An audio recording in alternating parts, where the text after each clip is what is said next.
17.11b, prophétie sur l'année 1977 donnée par le précieux prophète Branham, méprise à tort comme fausse prophétie.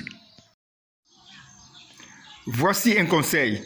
Pour voir l'image de la vidéo en grand format, veuillez zoomer ou toucher en bas de l'écran, mais à droite, le petit point en forme de croix, comme l'indique la flèche. Je répète ceci.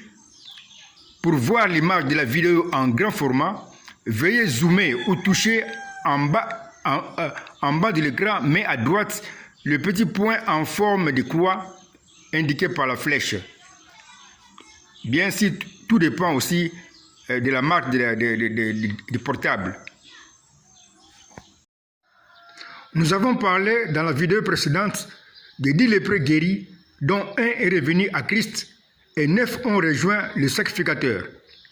Nous avons alors trouvé le chemin des prophéties chiffrées suivantes, qui montre l'unité de 1 et 9, avec comme signe de liaison le même nombre 10 placé entre parenthèses. C'est une prophétie chiffrée dans laquelle nous avons trouvé la prophétie Branham, représentée par le nombre 10, et qui va s'accomplir pendant le ministère du précieux prophète Branham. Dans le schéma des prophéties suivant, qui montre l'unité du nombre 1 et du nombre 9, nous avons un nombre qui est à la fois 1 et 9. Ceci veut dire que dans ma pensée, en tant que créateur du récit biblique, 1 égale 9. Nous avons trouvé ainsi une faute dans ma pensée. 1 égale 9. Or, selon la façon des hommes de voir avec leur sagesse, 1 égale 9 est une très grande faute. Les hommes ont bien raison, c'est une faute. Mais dans ma pensée, 1 égale 9 est une très grande faute prophétique, c'est-à-dire une très grande faute, mais qui annonce une prophétie que je vais accomplir au temps de ma seconde venue comme Messie. Je t'ai démontré beaucoup de fautes comme ça dans ma précieuse Bible, mais qui sont des prophéties présentées sous forme de fautes ou de contradictions que j'appelle alors signes de contradiction prophétique ou signes de faute prophétique. Ma Bible est donc le seul livre au monde dans lequel une faute trouvée ou une contradiction trouvée est une prophétie qui annonce ce qui va arriver au temps de ma seconde venue. C'est pourquoi je t'avais un jour dit ceci: tu peux même danser de joie quand tu trouves une faute dans ma précieuse Bible, parce que cette faute signifie mystère du 7e sceau, c'est-à-dire le mystère qui va s'accomplir pendant l'ouverture du 7e sceau. C'est pourquoi d'ailleurs je t'ai donné cette thèse à défendre, les prétendues erreurs trouvées dans ma précieuse Bible. C'est pourquoi aussi je t'ai donné cette loi qui dit signe de faute prophétique ou signe de contradiction prophétique trouvé dans ma précieuse Bible signifie prophétie spéciale temps de la fin, c'est-à-dire 7e jour de l'Église. Ou aussi prophétie spéciale seconde venue du Messie Jésus-Christ que je suis. Le chemin qui montre l'unité du nombre 1 et du nombre 9, dans lequel il y a 1 égale 9, est donc une prophétie spéciale temps de la fin. Nous avons un chemin qui montre l'unité du nombre 1 et du nombre 9. Ce chemin de prophétie nous annonce donc ce qui va se passer au temps de ma seconde venue. On nous dit que l'un des 10 lépreux guéris est revenu à Christ en criant « Gloire à Dieu, gloire à Dieu !» C'était un étranger, un Samaritain. Nous indiquons cette précision dans notre schéma de prophétie comme ci-après. En bas du nombre 1, nous disons un qui revient à Christ qui est Dieu. En bas du nombre 9, nous disons 9 qui ont rejoint les sacrificateurs qui est homme. Dans ce chemin de prophétie, un qui revient à Christ qui est Dieu représente la part dans l'homme rendu parfait qui va revenir à Dieu. 9 représente la part de l'homme. Nous pouvons maintenant compléter notre schéma de prophétie que nous lisons en bas, comme l'indiquent les deux flèches. Nous lisons en bas, quand l'homme sera rendu parfait au temps de la fin, la part dans l'homme dans cet homme qui va revenir à Dieu sera 1/10, c'est-à-dire une portion du Saint-Esprit qui est étranger dans l'homme, Mais la part propre à l'homme qu'il va présenter à Dieu comme son offrande sera 9 dixièmes. C'est-à-dire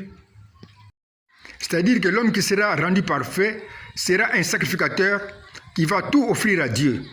Son âme comme 1 dixième et son corps de chair comme 9 dixièmes. Et sera alors une offrande complète à Dieu. Le système de Dieu, c'est-à-dire son plan prévu pour réussir à restituer la perfection à l'homme, devait s'accomplir à l'année 1977. Cette prophétie avançait donc pour aller s'accomplir en 1977, comme l'indique la flèche. Nous voyons la flèche qui va jusqu'à l'année 1977. Mais alors que la prophétie avançait pour aller s'accomplir en 1977, cette prophétie s'est accomplie en chemin, comme avec la promesse de la guérison de 10 lépreux. Mais en 1963, où je fais entendre ma voix parfaite, c'est-à-dire le message de perfection de l'homme par le micro Branham. Le chemin nous montre ceci, que la prophétie avançait vers l'année 1977. Mais alors qu'elle avançait vers cette année-là, cette prophétie s'est accomplie en 1963. À l'année 1963, quand est sorti le message de perfection par le micro Branham pour l'épouse, Branham est rendu parfait avant l'épouse. Le système de Dieu, c'est-à-dire son plan prévu pour présenter encore un homme parfait, a donc réussi en 1963. Or, quand nous comparons l'année 1963 et l'année 1977, nous trouvons que ces deux années sont bien différentes. Mais puisque dans ma vision spirituelle, je regarde toujours aux signes d'une même chose qui appartient aux choses qui sont différentes, les deux années 1963 et 1977 sont dans la même situation d'être la fin du système prévu par Dieu pour avoir encore un homme parfait. Parce que cette fin était promise pour 1977, mais s'est accomplie en 1963. La même fin concerne donc les deux années. La même situation d'être la fin du système de Dieu devient un signe de liaison où les pasteurs signent de l'unité qui unit 1963 et 1977 dans un mariage spirituel comme ci-après. Nous avons un chemin de prophétie qui nous montre l'unité de 1963 et de 1977. Nous avons trouvé un chemin de prophétie que nous allons calculer. Calcul de la prophétie chiffrée suivante qui montre l'unité de l'année 1963 et de l'année 1977. Calculons la prophétie pour connaître la prophétie que j'ai donnée sur l'année 1977. On fait maintenant le calcul de la prophétie chiffrée qui montre l'unité de 1963 et de 1977. Faisons l'unité de 1963 et 1977. Nous avons alors ceci, 1963 plus 1977. Or, on peut laisser tomber une même chose comme 19 pour simplifier. Nous avons ici en bas, on a simplifié 19. On reste avec 63 plus 77, qui nous donne 140, qui donne 100 plus 40. Or, 100 égale à 70 plus 30. On a alors ceci, 70 plus 30 plus 40. Dans le calcul, on peut laisser tomber ce qui est commun ou une même chose comme 0. 70 plus 30 plus 40. On reste avec 7 plus 3 plus 4. Notre calcul s'arrête quand nous trouvons les nombres parfaits suivants. 3, 4, 5, 6, 7, 12. Voici alors la prophétie chiffrée que j'ai donnée sur l'année 1977, qui sera la fin du système de Dieu pour présenter encore un homme parfait. 7 plus 3 plus 4, qui se lit ainsi. Au temps de la fin, qui est représentée par 7, sera la perfection représentée par 3 à partir du message de jugement représenté par 4, qui fera des reproches amers. Autrement dit, 7 plus 3 plus 4 se lit ainsi. Au temps de la fin, représenté par 7, on va rendre parfait 3 à partir d'un message de jugement qui est ici représenté par 4, qui fait des reproches amers. Or, cette prophétie concerne aussi mon Israël qui sera rendu parfait. Nous devons donc faire le calcul autrement pour retrouver Israël aussi dans la prophétie. On refait les calculs de la prophétie chiffrée qui montre l'unité de 1963 et 1977. Faisons l'unité de 1963 et 1977. Nous avons 1963 plus 1977. On laisse tomber une même chose comme 19 qui est commun. On laisse tomber 19, on reste avec 63 plus 77. Cette fois-ci, on peut diviser par un nombre comme 7. Nous avons alors 9 plus 11, parce que 63 divisé par 7, c'est 9. 77 divisé par 7, c'est 11. Ceci donne alors 20.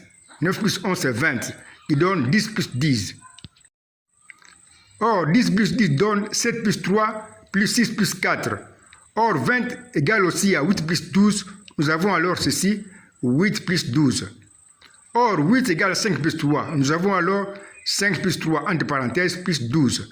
Notre calcul s'arrête quand nous trouvons des nombres parfaits comme 3, 4, 5, 6, 7 et 12. Voici la prophétie sur l'année 1977. 7 plus 3 plus 6 plus 4 égale 5 plus 3 plus 12, qui se lit ainsi. Au temps de la fin qui est représenté par 7, sera la perfection qui est représentée par 3 de l'homme, qui est représentée ici par 6. Mais à partir d'un message de jugement représenté par 4, qui fait des reproches amers, mais qui va accorder la grâce représentée par 5, d'être parfait, qui est représenté par 3, à Israël et l'Église qui sont représentés par 12.